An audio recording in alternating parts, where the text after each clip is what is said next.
Boa noite.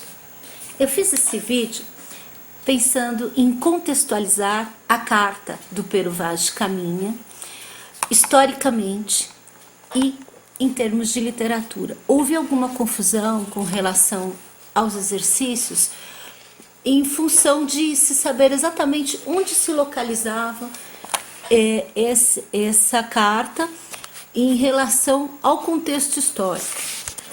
Vamos então falar sobre a época em que foi escrita esta carta. A carta do achamento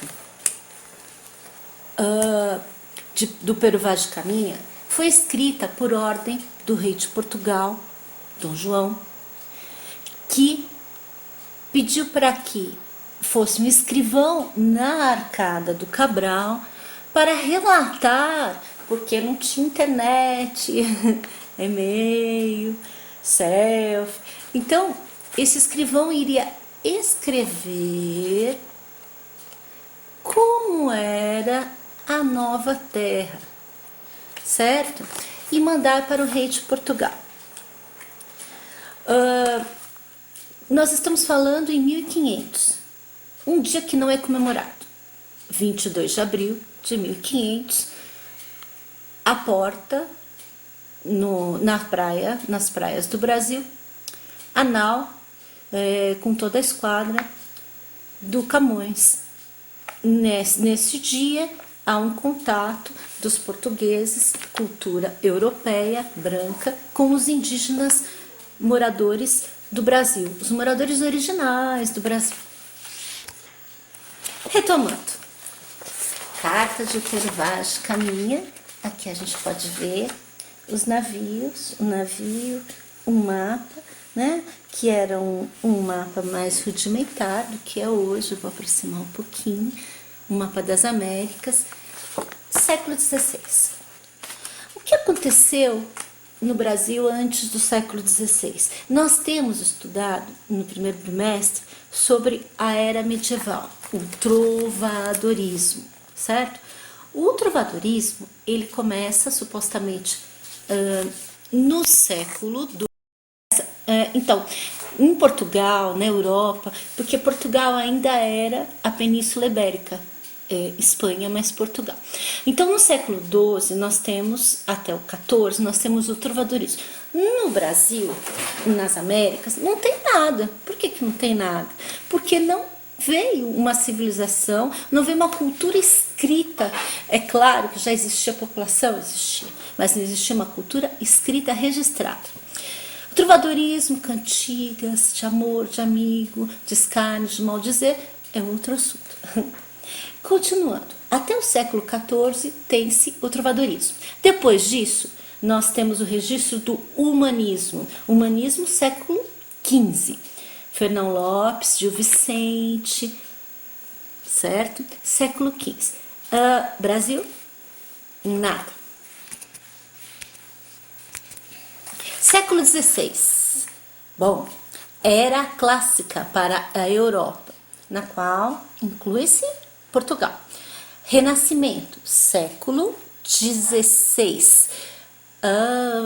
Quem é que começa? Ora, pois, Camões. Então, Camões, os Lusíadas, lá em Portugal. O Camões era um aventureiro, viajante, perdeu um olho aqui numa das viagens. E terra à vista. Quem veio para o Brasil foi o Camões. E tem uma confusão, não foi o Camões que veio para o Brasil. Quem veio para o Brasil não foi o Camões. Luís Vaz de Camões. Foi o Cabral, ora pois. E o Caminha. Camões, Cabral, Caminha. Então, Caminha veio com Cabral para escrever a carta no século XVI. Lá em Portugal, falava-se do Renascimento. Quem é que falava do Renascimento? Principalmente o Luís Vaz de Camões. Aqui no nosso livro tem também o Sá de Miranda, mas a gente sempre foca mais no Luís Vaz de Camões, porque grande poeta português de todos os tempos. O Camões, então, foi lá para as Índias escreveu a saga do povo português? Camões falou de quê? Falou das viagens, né? Das viagens aos outros continentes inexplorados que o povo português, que era um povo muito conquistador, chegou. Certo? Por aí? Estamos entendendo? Então, Brasil começa uma literatura somente no século XVI. Não é que não existia cultura, claro que existia, os índios tinham cultura, mas o primeiro registro data do século XVI com a Carta de Caminhos. Índios escreviam, eles têm a linguagem deles, mas o registro escrito não se tem notícia. Tem a língua, tanto que ainda temos povos indígenas no Brasil que falam as suas línguas de origem, Tupi-Guarani, etc. Lá em Portugal era clássica, Renascimento, século XVI. Antes do século XVI, o humanismo, século XV, Gil Vicente, Fernão Lopes. E antes ainda era medieval, as cantigas do trovadorismo. Por que cantigas? Porque ainda não tinha um grande registro escrito e a literatura era cantada. Até aí, tudo bem? Então, vamos para a carta do Pero Vaz de Caminha, ora, pois.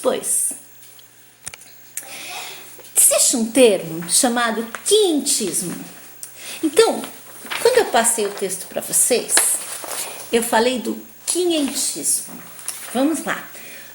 Aula de língua portuguesa, primeiros JKLMN, professora Ana Maria.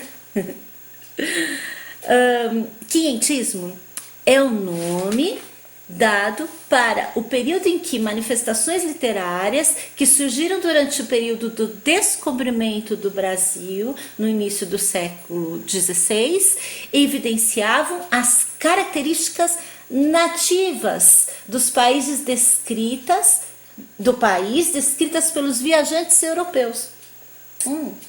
Quinhentismo porque vem de 1500. O quinhentismo diz respeito a uma literatura que ocorreu onde? No Brasil. Porque lá em Portugal a gente tinha o quê? O Renascimento, a era clássica. Trazer a cultura clássica de volta. Então, mas quem escrevia sobre o Brasil? Do ponto de vista dos viajantes. Quem eram os viajantes? Os portugueses. Ora, pois.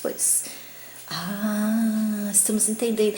Qual é o objetivo, então? Aquela pergunta que a professora fez.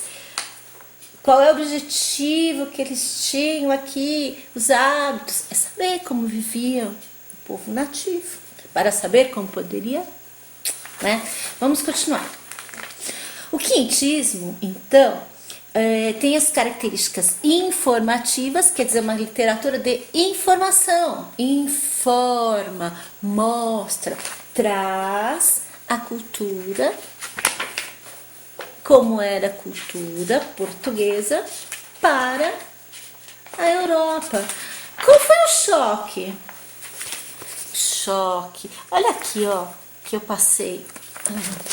Aqui são alguns nativos. Tá meio ruimzinho, mas eu vou achar outro. Choque. Olha o choque. Os índios estavam nus. Choque maior. Os índios estavam nus. Olha, esses relatos de viagem mostravam os objetivos e as ambições. Não pensa que o português saiu bonitinho para catequizar os pobres pagãos. Ideologias à parte, né? Ambições dos europeus mercantilistas, que é para manter um comércio em busca de novas terras e ouro, riqueza. Quais as principais características do quinhentismo no Brasil? Crônicas de viagem, ou seja, contar o que aconteceu na viagem com as impressões pessoais, textos descritivos e informativos, destaques para a conquista material e espiritual, material, como que é? A conquista das terras, né? A terra está descoberta, né, por Portugal. E espiritual, os índios foram catequizados. O cristianismo, que era a religião predominante na Europa, ainda é, em muitas partes da Europa hoje, em Portugal, foi a religião que foi trazida para cá. Quem trouxe o cristianismo, o marco, né, na literatura, foi o padre José de Anchieta, tá? Bom, utilização de adjetivos, linguagem simples também. Autores e obras do quintismo. Pero de Magalhães Gândavo, que também falou de viagens. Ele viveu entre 1540 e 1580, 40 aninhos. Gabriel Soares de Souza, 1540 a 1591. José de Anchieta, ou São José de Anchieta, porque depois ele foi canonizado, se tornou santo.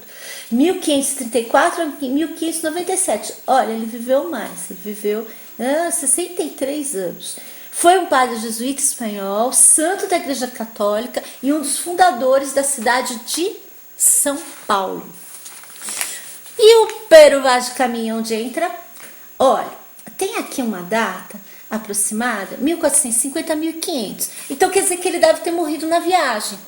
Mas ele escreveu a carta, então ele foi imortalizado pela carta dele. Ele foi imortalizado por toda a produção literária, certo? Até aí tudo bem? Então, continuando, vamos falar do Pero. Quem foi o Pero Vaz de Caminha? Ora, pois, escrivão fidalgo, quer dizer que não era um aventureiro que veio aqui para morrer, não, ele tinha poder, ele tinha um certo poder econômico, português e vereador da cidade portuguesa do Porto. Pero Vaz de Caminha ficou conhecido como autor da famosa Carta de Pero Vaz de Caminha ao rei Dom Manuel I, e eu falei Dom João, perdão, Dom Manuel I. Essa carta é considerada o primeiro documento escrito sobre o Brasil, que relata o descobrimento das terras do país. Ficou conhecida como sendo o marco inicial da literatura de informação do Brasil. O que é literatura de informação? É literatura que fala sobre a nossa terra, informa sobre como era a nossa terra Brasilis. Olha aqui, ó. Olha que bonito, os portugueses chegando, vendo a terra. Olha, vamos ver se tem mais. Olha aqui, aportando os índios, né? Vamos à carta agora, trechinho. Bom, então, a carta é uma carta longa. Começa no dia 21 de abril de 1500, né? Aí dia 22, dia 23, dia 24, olha, dia 25, sábado, olha, ele chegando com os índios, tá vendo? Dia 25, sábado, dia 26, domingo, dia de missa, até quando? Dia 27, segunda, dá pra ver aqui? Dia 27, segunda, e vai dia 28, olha como é longa. Dia 29, dia 30, dia 1º de maio, sexta. Ele relata, isso significa que o Pero termina assim: beijo as mãos de Vossa Alteza, deste porto seguro, da vossa ilha da Vera Cruz. Hoje, sexta-feira, 1º dia de maio de 1500. Olha, Ilha de Vera Cruz. Observe aqui no final da carta, Caminha diz Ilha de Vera Cruz, diferentemente do que tinha feito no dia 22 de abril, quando escreveu Terra de Vera Cruz. Então ele veio num lugar chamado Porto Seguro, ou seja, na Bahia. Hoje o pessoal vai, Porto Seguro. Então, tem muita coisa, tem muita coisa que ainda lembro, descobrimento para fins turísticos, tem índio, né? Vamos lá. Deixa eu mostrar um trecho que eu acho muito legal. Logo que eles chegam, ele fala assim, olha. No dia seguinte, isso é 22 de abril, quarta-feira, pela manhã, topamos com aves a que chamam furabuchos. Furabuchos, ele fala que é o nome popular de uma espécie de gaivota comum no litoral do Nordeste brasileiro. Nordeste, ele veio para Bahia, Nordeste. Nesse mesmo dia, na hora de vésperas, as horas de vésperas correspondem ao período que vai das 15 horas ao pôr do sol. Nas horas de vésperas, avistamos terra. Então, 22 de abril, depois das 15 horas, viu como a coisa é muito exata? Avistamos terras. Uau! Primeiramente, um grande monte, muito alto e redondo. E depois, outras serras mais baixas ao sul dele. A terra chã, com grandes arvoredos. Ao Monte Alto, o capitão deu o nome de Monte Pascoal. 9. Por que foi Monte Pascoal? Porque eles estavam na Páscoa. Mas eles não comeram chocolate, viu? Não comeram. E a terra deu o nome de Terra de Vera Cruz. Por que Terra de Vera Cruz? Ou seja, verdadeira Terra Cruz. Vera Cruz, verdadeira cruz. Observe a influência do cristianismo na escolha dos nomes, né? Páscoa, cruz, né? Em seguida, o capitão mandou lançar o prumo. Acharam 25 braças. Uma braça corresponde a 2 metros aproximadamente, então 50 metros, né? 25, 2 metros. E ao pôr do sol, já tinha passado algumas horas, tá vendo?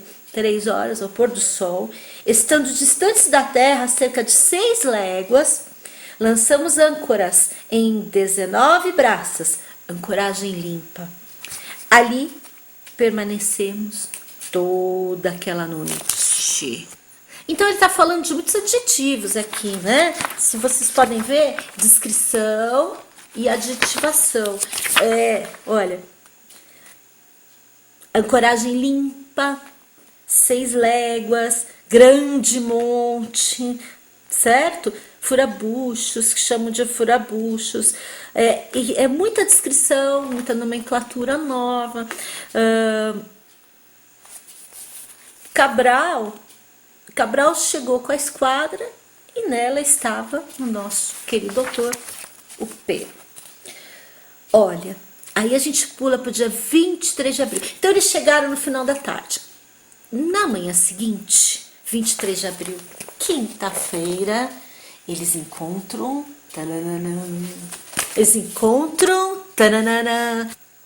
as índias. Olha que legal. E os índios também. Dali avistamos homens que andavam pela praia. 7 ou 8. Segundo disseram os navios pequenos que chegaram primeiro. Pula um pouquinho. Assim que ele começou a ir para lá, acudiram vários homens pela praia, em grupos de 2 ou 3. De maneira que, ao chegar ao batel, à beira do rio, já ali havia 18 ou 20 homens. Eles eram os portugueses, todos cheios de roupa. E aí chegaram 18 ou 20 homens. Olha como ele descreve. Eles eram pardos, todos nus, sem coisa alguma que lhes cobrisse as vergonhas. Nas mãos traziam arcos e setas. Vinham todos rijamente sobre o batel. Nicolau Coelho lhes fez sinal que pausassem os arcos. E eles os pousaram, pousassem os arcos, e eles os pousaram.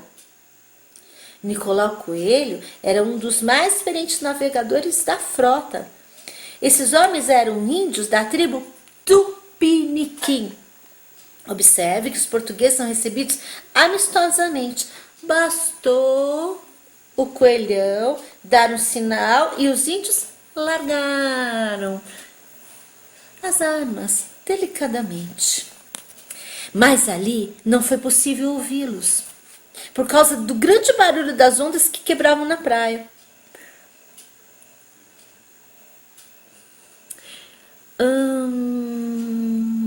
Olha, já começa o comércio. Bom, gente, que mais? Eu queria falar mais alguma coisinha.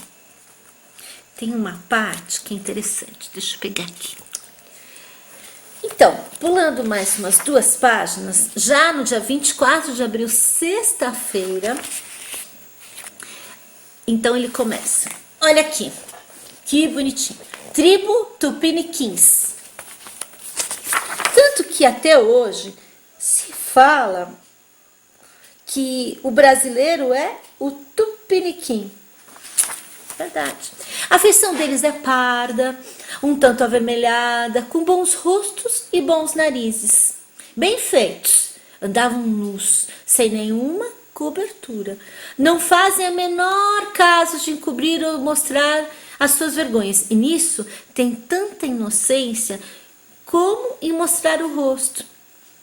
Ambos traziam um lábio de baixo furado e metido nele seus ossos de verdade, brancos e de comprimento de uma mão travessa, da grossura de um fuso de algodão, agudos na ponta como um furador. Olha aqui, dá para perceber o que ele está falando? Ó, vou pôr bem perto. Olha, os ossos. Tá vendo? Olha aqui, os queixos furados com ossos. Metem-nos pela parte de dentro do lábio. Aqui dentro. E os dentes é feita como uma torre do jogo de xadrez, estando ali encaixada de tal maneira que não os machuca, nem os atrapalha no falar, comer ou beber. Os seus cabelos são lisos e andavam tosquiados, de tosquia alta, e rapados até por cima das orelhas. Um deles trazia na parte de trás uma espécie de cabeleira de penas, cocar, de mais ou menos 2 palmos de comprimento, muito espessa e cerrada, que lhe cobria a nuca e as orelhas, e era grudada aos cabelos, pena a pena, com algo como cera, mas não era, de modo que a cabeleira ficava bem redonda e compacta por igual, sem necessidade de mais lavagem para levantá-lo. Bom, então, nós contextualizamos a carta. Ela continua, 26 de abril, 27, vai, fala dos costumes, segunda-feira, 27 de abril, 28, terça, 29, quarta, 30, quinta. Fala do primeiro contato, em que os portugueses oferecem comida, os índios não querem, a bebida também não. E de um contato posterior, em que os índios começam a aceitar, inclusive bebida forte, e acabam se embebedando com coisas que eles nunca beberam, né? Bebidas muito fortes, diferentes dos costumes indígenas. O português celebra uma missa no domingo e o índio participa, inclusive, embora ele seja, conforme fala o caminho, ateu, sem refinamento espiritual, né? Ele aceita e acata a orientação. E vai até 28 terça, 29 quarta, 30 de abril quinta, 1º de maio sexta. Tá. Aí chega que o padre que estava na nau, né, os padres batizam os índios. Olha aqui, batiza, isso poucos dias depois. né? Por quê? Porque a Companhia das Índias era católica. Olha aqui, a celebração da missa. Olha a celebração da missa. Então, aqui tá a praia, né? Perto da praia, celebrada a missa. Os índios carregam a cruz, ajudam os portugueses. Eles estão bastante domesticados. Domesticados é horrível, né? Mas estão bastante diferentes. É um quadro de Victor Meirelles, de 1832 a 1903, quando ele viveu, representando a segunda missa realizada em solo brasileiro. O quadro é equivocadamente intitulado Primeira Missa, porque na verdade ele é a segunda. Segundo o relato de Caminha, os índios estiveram presentes à segunda missa e não à primeira. Interessante, né? Então a primeira missa foi só para os portugueses e na segunda, olha que coisa. Acabado isso, despedimos-nos e fomos comer.